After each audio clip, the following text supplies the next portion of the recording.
Hello and welcome back to New Game Plus TV on Tour. I'm Jack, and I'm riding solo this one because we're going to be heading to Cologne, Germany for Gamescom. Now, I've been in games media for a little bit. As someone in queer media, I've been holding space. No, in games media, I've been doing this for a little bit now. I think it's about 2016 was my first segment on New Game Plus. Quite a while ago now. God, that's almost 9 years.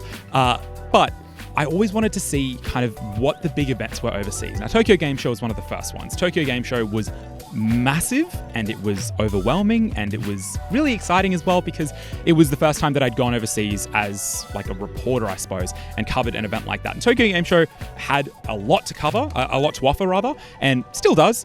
Bit Summit I've come around to personally because I really, really like the energy of Bit Summit and the energy that a lot of the vendors there tend to give off, because at a Tokyo Game Show, and even honestly at PAX, the size, the scale, the busyness, the volume can be quite overwhelming. At a Bit Summit, it's a little bit quieter. It's kind of the same reasons that I enjoyed going to AvCon early on during my time with New Game Plus. That said, I wanted to see the big events. And when I started, the three big pillars were Tokyo Game Show, Gamescom, and E3. Now, E3 has been dead for a little bit now. I don't know if it's going to come back. I don't know in what capacity it might come back. Summer Games Fest kind of exists at the moment, and it's sort of replaced E3, but not in the same kind of way. It doesn't get the same sort of mainstream media attention that I think E3 did a really, really good job of doing. Whether or not the individual executives or companies did a good job at E3, that's something else. But E3 sort of captured that audience. It's no longer with us, unfortunately.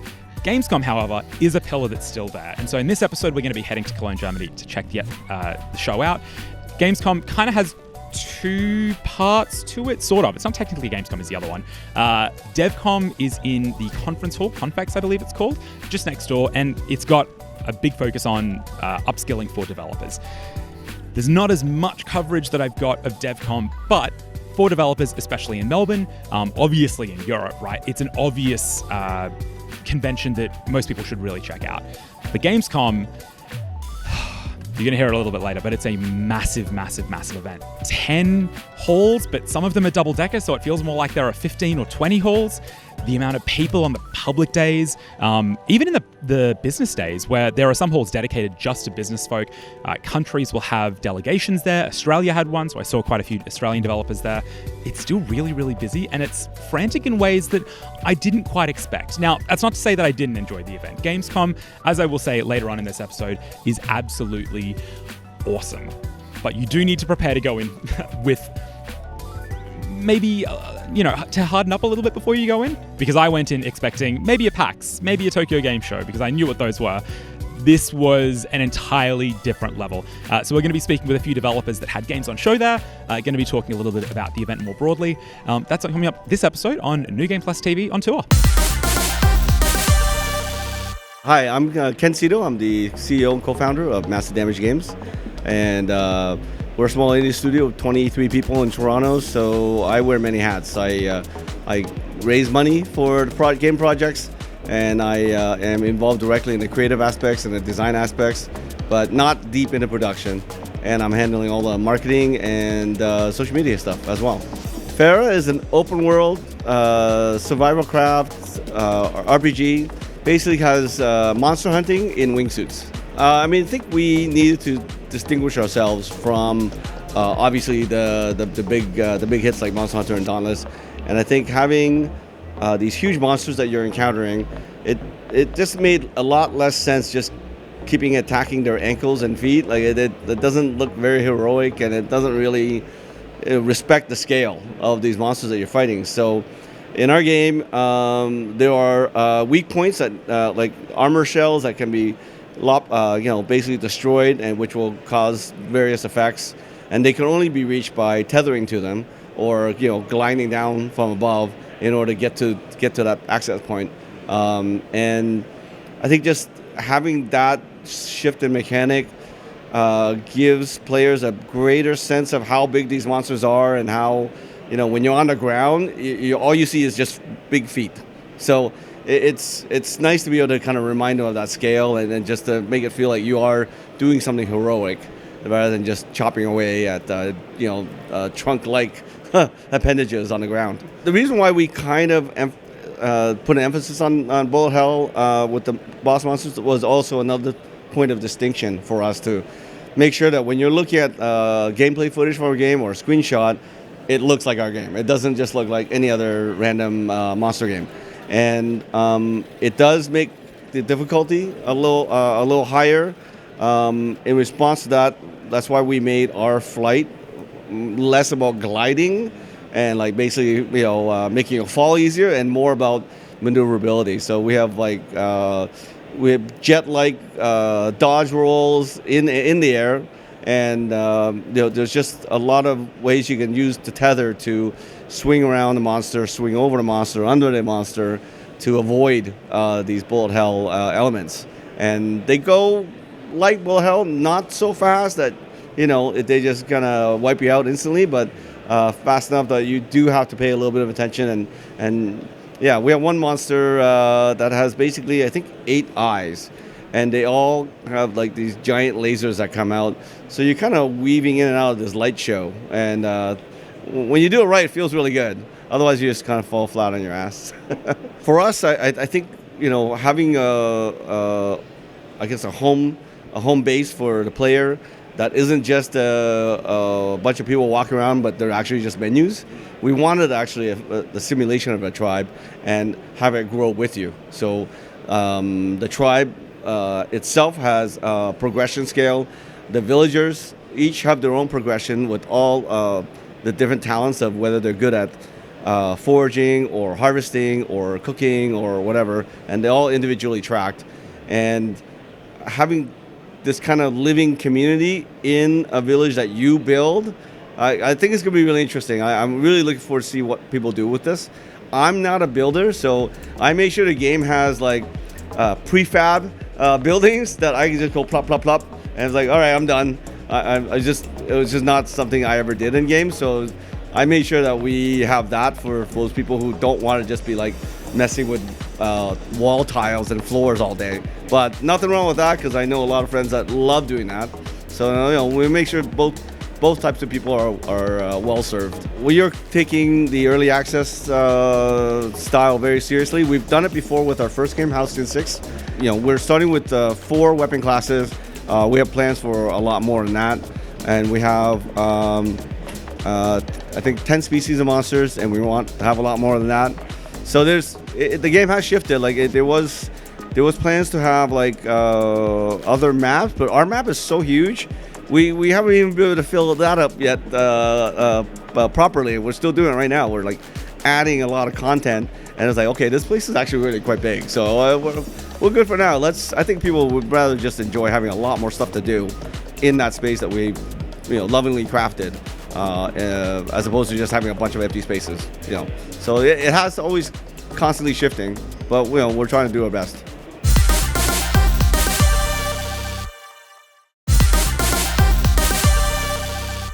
I'm Louis Felix, president of Borealis, and I'm the creative director on Echoes of Mystralia.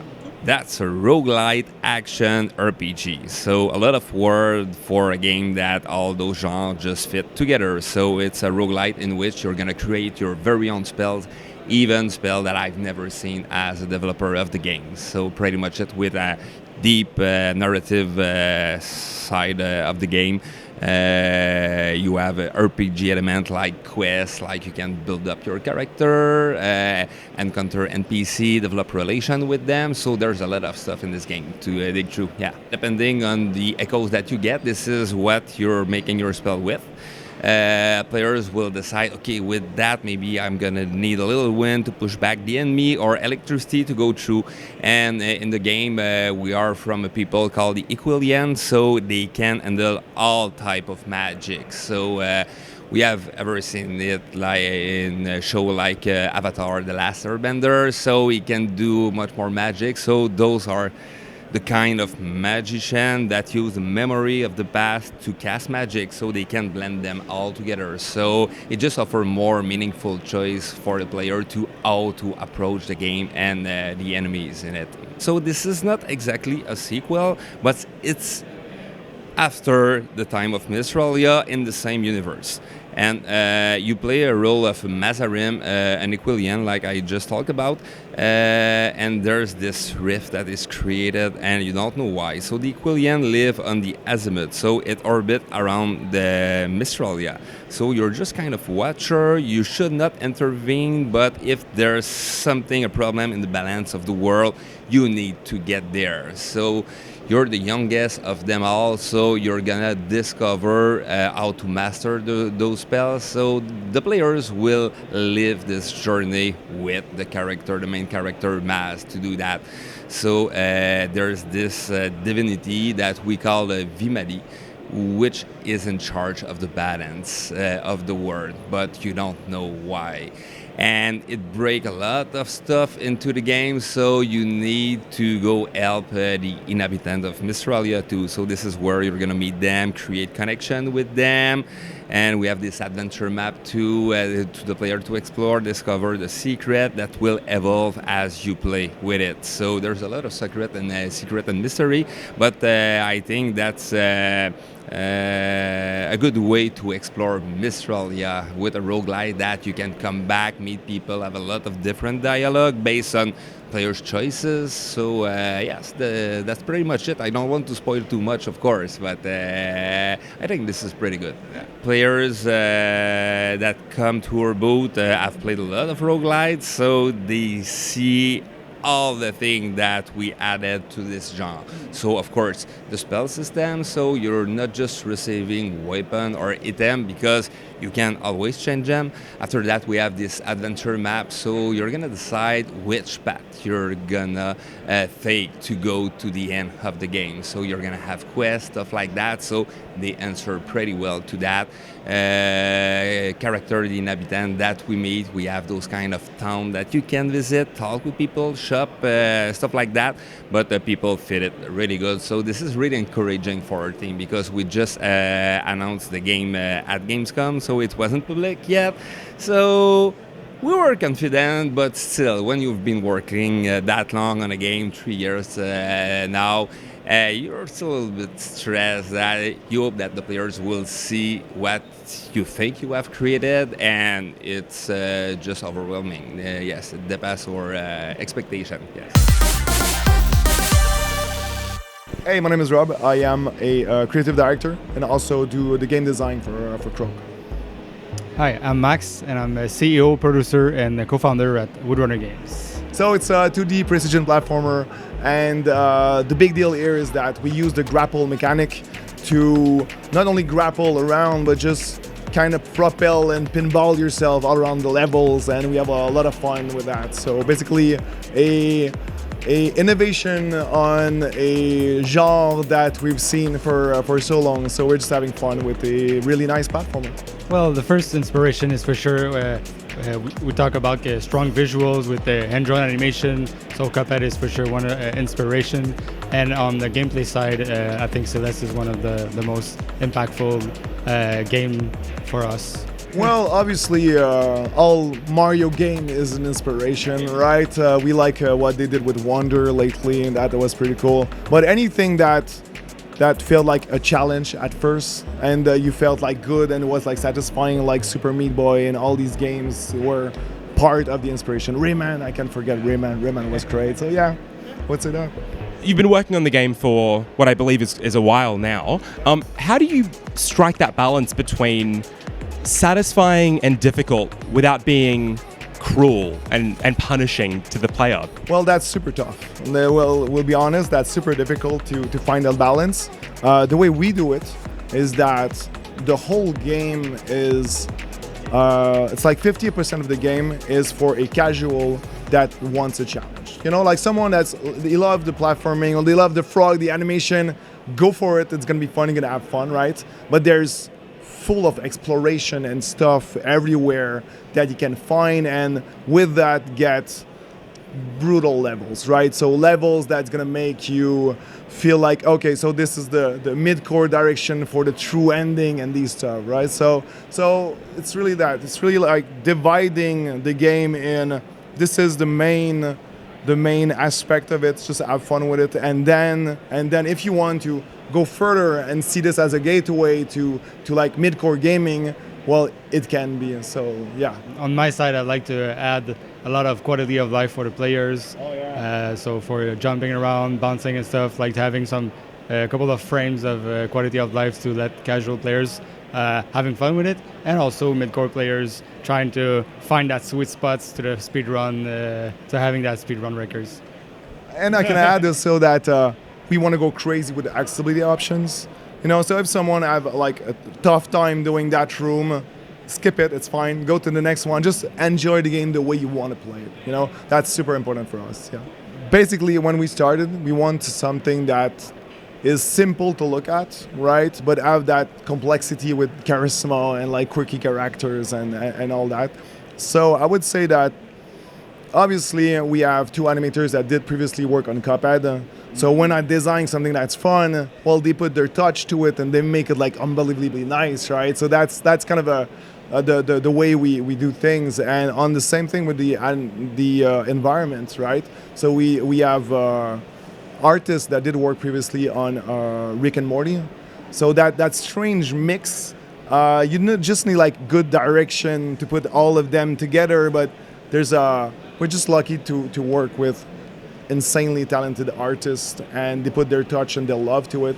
And I think like really, maybe it's gonna sound bad, but just like passion is the key here, and just like go with your passion, and that's how you're gonna be able to make the things that you wouldn't see normally in a game. Like we have animations, you go in the mice city and see the little mice running there and pointing at you, that you come in their territory and stuff, and all these additions make greater immersion and feels like the game is alive. And that we're trying to have that dynamic game and go with it. Yeah. We talked about inspiration. For sure, like Disney movies is some kind of inspiration in the way that all hand-drawn animations. It's super, but it's not easy, but it's one of my favorite arts to have those emotions, like expressing the players squash and stretch, stuff like this. We really like. It had a nice touch to it that other animations don't have. So. What has the reception been here at Gamescom? You said it was the first time that you're exhibiting at the show. I guess walk me through keeping up with an event this big and what people have said about the game. Well, first of all, people are so amazing. They're so nice. So they play the game and they really tell what they think about it. And I don't know if we're lucky or if we have a gem in our hand, but it's insanely positive. People are like, first of all, they're attracted like, to the free stickers that we have in the booth, and then they look at the frog and they're like, okay, I want to play that game. It looks fun, and I want to bounce everywhere, So it looks satisfying, and people just say it, and they're like very open-hearted about it, and that's amazing feeling for us. Yeah. What is funny is that half of people are here for the frog, other half for the precision platformers. So it's kind of cool to have those mixed feelings there. And honestly, people have been great. People come here, see the frogs, they enjoy it. And even on the reveal on the Future Game Show, the comments on the YouTube were amazing. That those people can be tough sometimes, but honestly, as Rob mentioned, it was super cool.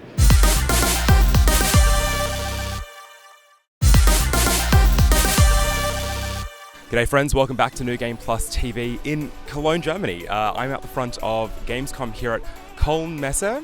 Apologies in advance for any terrible mispronunciations of German words, because that's all I've been doing for the last week in Germany, really. Here at Gamescom, it is a massive, massive event. There are 10 halls, 3 of which, mercifully, are just for business folks. So that's trade partners, media, press, exhibitors, developers.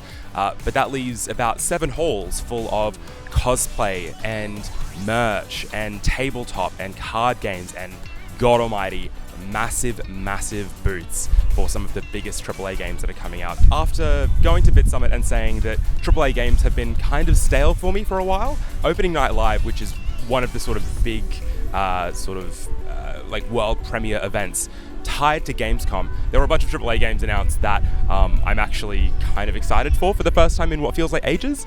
I can't say that I was able to play too many of them on the show floor here, because even though there is some limited business access, again, for like people like me, media, press, whatever, the lines here can be massive. People can be standing in line for pretty much the entire day. And interestingly enough, I've seen plenty of people walking around with like little pop-up stools that they can just like camp out in lines for all day. I imagine that's pretty important given Gamescom runs for longer than pretty much any other gaming event, at least that I can think of. It started on Wednesday and it goes through to Sunday. It followed DevCom, which is a developer conference. It happened right next door at the conference hall, Confex it's called, but that was a much smaller affair compared to Gamescom. I figured I'd run you through a few short impressions of games that I've been able to play here at Gamescom, the first of which was Winnie's Hole. Of all the things that would come of Winnie the Pooh becoming public domain, I did not expect a body horror roguelite to be one of them. Winnie's Hole comes to us from the developers of Ring of Pain. That game was developed in Australia, and that art style, clearly from the same minds of Ring of Pain, that adds a level of morbidity to the traditional Winnie the Pooh style in such a way that you're a bit uncomfortable but not completely grossed out by it. To navigate through Winnie the Pooh's organs as the virus that has taken over him, or is taking over him and changing him, I'm not going to try and describe it in too much detail, it's a little bit unsettling. So it's a puzzle game where you're navigating through Winnie the Pooh's organs as a mutating virus to increase your stats and improve your chances of surviving combat encounters, which ask you to balance offensive and defensive moves and buffs and debuffs. The writing was pretty funny, a mix of, again, what you would expect from traditional Winnie the Pooh mixed with kind of dark humor. Yeah. Bit of an unusual one, but very, very, very unique on the Gamescom show floor here. And the last game that I played was Cairn. This comes to us from the Game Bakers. They are a French studio, probably well known for Fury and for Haven, certainly. I really, really enjoyed Haven. This is nothing like Haven. This is a climbing game, and after last year, my game of the year was Jusant. This is a very, very different approach to climbing and rock climbing. So again, they didn't want to give too much away as far as the story is concerned, but the developer that I spoke with was really, really sort of like focused on this drive, almost like insane drive that rock climbers have to just climb, with not much regard for their own personal safety sometimes, or for the sacrifices that they make in doing so. And that seemed to be at the core of the main playable character that you're in control of in Cairn. Now, the mechanics are very, very different to Jusant. Jusant was, I would say, pretty forgiving in terms of how much stamina you've got to try and keep track of, how many other sort of resources, the sort of pins that you have to stick into the mountain to be able to then belay off in case you fall.